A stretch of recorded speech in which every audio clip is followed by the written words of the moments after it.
ভারতের ওপর যেন শুল্কের খড়গ থামছেই না। গেল আগস্টে ভারতীয় পণ্যের ওপর মার্কিন প্রেসিডেন্ট ডোনাল্ড ট্রাম্প 50% শুল্ক আরোপের পর এবার যুক্তরাষ্ট্রের প্রতিবেশী দেশ মেক্সিকো ভারতীয় পণ্যের ওপর 50% আরোপ করতে যাচ্ছে।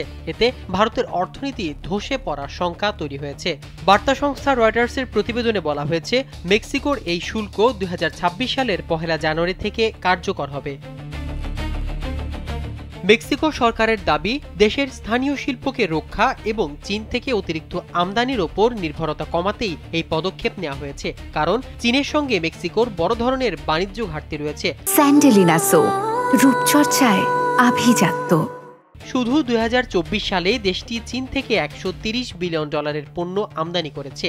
এর বিপরীতে রপ্তানির পরিমাণ ছিল অনেক কম।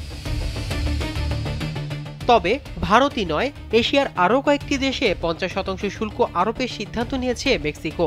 সংশ্লিষ্টরা বলছেন, ভারত, চীন, দক্ষিণ কোরিয়া, থাইল্যান্ড ও ইন্দোনেশিয়ার মতো যেসব দেশের সঙ্গে মেক্সিকোর কোনো মুক্ত বাণিজ্য চুক্তি নেই, তারা এই শুল্কে প্রভাবিত হবে। মেক্সিকান দৈনিক এল ইউনিভার্সালের তথ্য অনুযায়ী ভারতীয় একাধিক পণ্যের শুল্ক আরোপ করা হয়েছে, যার মধ্যে রয়েছে অটো পার্টস, ছোট গাড়ি, পোশাক, প্লাস্টিক, স্টিল, গৃহস্থালী যন্ত্রপাতি, খেলনা, টেক্সটাইল, আসবাব, জুতা, চামড়াজাত পণ্য, কাগজ ও কার্ডবোর্ড, মোটরসাইকেল, অ্যালুমিনিয়াম, কাঁচ, সাবান, সুগন্ধি ও কসমেটিক্স।